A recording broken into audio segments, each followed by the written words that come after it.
Yes. Good afternoon to all of you. Now the session number are 296 and the topic name are Truth, the Journey Becoming an Occupational Therapist, Healer of Children with Disabilities, presented by Miss Suzanne Horn, Suzanne Joy Horn. Okay, is a one panelist as a speaker, and I give it mic to start your session. Thank you very much. Thank you. Thank you, and welcome. I am so glad you can make it to my presentation.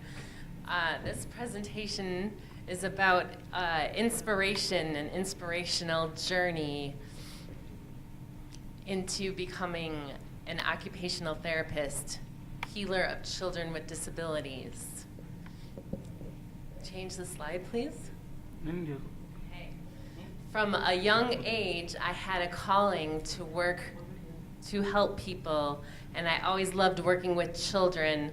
In fact, I wanted to babysit from a very young age, and I was way too young to stay alone with those kids, and I couldn't understand why I wasn't able to babysit from a very young age. But I have a really neat story to share with you. When I was a junior in high school, my grandfather was in a nursing home, and he had 3 roommates. There were 4 people altogether. There was one gentleman, and he didn't talk, and he didn't really communicate with anybody. He kept it to himself in his own space. And I was told he just doesn't really talk to anybody. And I've always had an interest in helping people, and there was something about him that I was intrigued, and I thought, let me see what I can do.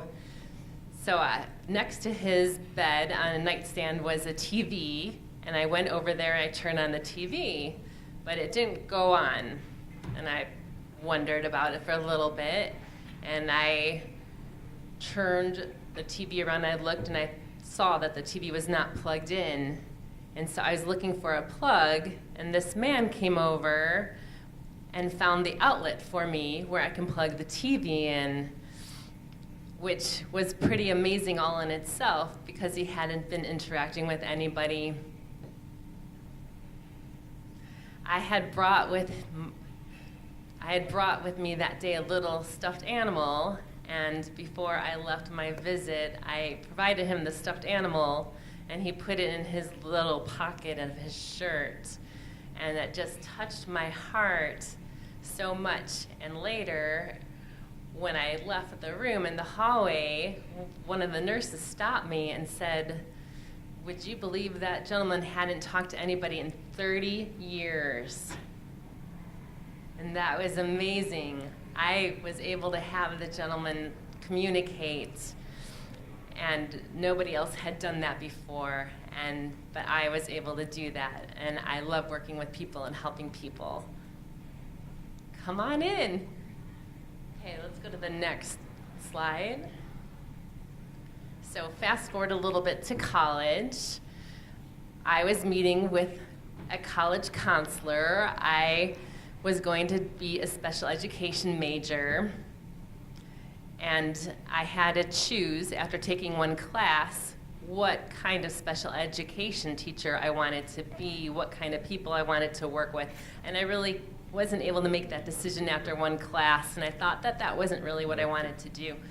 So I took a career search class that met once a week for 4 weeks, and we talked about our values, our interests. We met with people in a group, and at the end of the 4 weeks, they gave us a print-off. A bunch of different careers were listed on that page, and occupational therapy jumped off the page at me. I had never heard of it ever before, but it just jumped off the page and said, hey, here I am. So I went with that. I researched a little bit. I met with an occupational therapist, and I decided, okay, that is for me, and that's what I'm going to do. And that's how I chose my career. Next slide, please. Okay. fast forward again to college graduation. A little bit before that, I was California dreaming. I grew up in Illinois, which was in the middle of the United States, and California is on the West Coast. So for the whole school year, I would cut out ads in the back of my occupational therapy magazines and post them onto a page and made a collage of every job in California for occupational therapy. So after graduation, I had the opportunity to be flown to California for job interviews by 2 different companies. The neat thing was, it's a really funny story. So my first interview, I was flown out to the desert, and the interview was actually the next day, but the recruiter had told the people that worked there, show her a good time. So a small group of us went to a karaoke bar, of all places. Not many people sing for an interview, especially if you're not a singer. So they kept asking, they kept asking to sing, and I kept saying no. And they kept asking and asking, and finally there was a table right here in front of me. So I was like, okay. I was getting really comfortable. If I go up there, I want this job, company car, blue preferably. And we did go up there and sing. Jeremiah was a bullfrog. It was a lot of fun. And the very next day, I was sitting outside my room. It was on a resort area for people with head injuries. And I was sitting outside my room, letting my very long hair air dry. I was wearing shorts and a t-shirt, while the main woman interviewing me drives by, and she waves at me. And I'm just with my wet hair and t-shirt and shorts. And I show up an hour later with my suit and a briefcase. It was just very, very funny. After my interview with her, then I met with the gentleman that had taken me for karaoke, and he said, "Don't sing for your other interviews." It was a memory that I will always have with me. Okay. All right, so fast forward about, let's see, about 15 years, I would say. And I was, after living in California for 11 years and being back in Chicago for a few years, I was planning to move to Utah, Salt Lake City, Utah. 6 months before I moved to Utah, I was at the gym doing a exercise piece of equipment, and I was thinking about, where is it that I'm going to live? A friend of mine was paying rent to his friend's karate school for a little bit of money. So I'm doing my exercise machine, and the light bulb goes off. And it was like, oh, I could pay that $300 a month and have my own private practice. And I'd never, ever, ever thought about having my own private practice. I never considered it. I never talked to anybody about it. It just was not on my radar. It was not something that appealed to me. But it was a huge light bulb. So I listened to that light bulb, and I ran with it. And Just for Kids was born. That's my private pediatric practice that I run today in Salt Lake City. I work with children with autism, sensory processing disorder, and developmental delay. And it's a whole bunch of fun, and I've made a big difference in the lives of many children and their families, and I get so much back for it as well. I'm very grateful to have that opportunity. Next slide, please. Here are some pictures of one of my kiddos in my clinic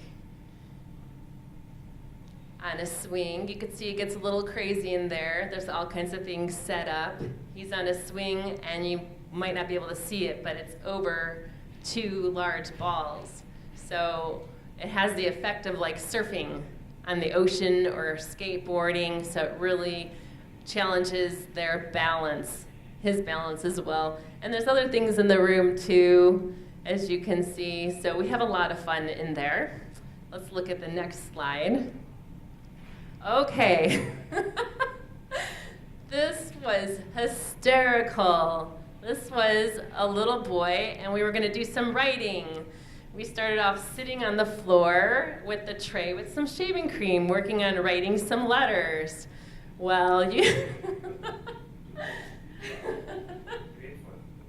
Yes, it's a lot of fun.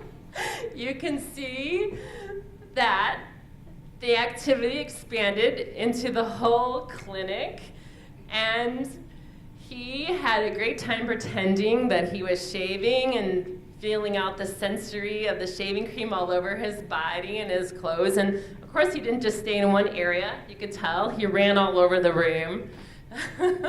So we definitely have a lot of fun. Okay, let's see what the next slide holds for us. Oh, we have an activity. Okay, great. So I want everybody to stand up, even the people that are helping with computers and film crew. And you can either grab a partner or do this on your own. You're going to put your hands together and your elbows up, keeping your palms together. You're going to push in so you feel some strength in your arms. Perfect. Go ahead and relax. And do that again. Push. Great. Okay, let's see. I'm going to have you gentlemen make the room bigger. So you're going to turn around to the wall, and you're going to put your hands on the wall and push it. That's right, and give it a good push. Make the room bigger. Now keep your arms nice and straight. Don't bend your elbows. Look here, straight arms. Push, push, good, and relax. Okay, how did that feel? we call that it's like an exercise, and in fact, something that simple taps into a system in the nervous system called the sensory proprioceptive system, and it has a calming and organizing effect on the system. So something that simple can help with focusing attention, relaxing, organizing. We do a lot of activities like that in occupational therapy. Let's see. We may do another activity later on. Challenges. How many of you know a child with a disability or even have a child with a disability? Great. What are some challenges that you might be faced with or you feel that that child is faced with in your community? I have 3 children that have learning challenges, and they're all uniquely different. So they learn differently in school, and oftentimes they don't have teachers that understand what their gifts are as well as their weaknesses. So sometimes the challenge is just having a supportive community that says that they're different, but they're not any less gifted. In fact, they're gifted in other ways, and so how to incorporate those gifts. Okay, that's a great challenge. We were just talking about that.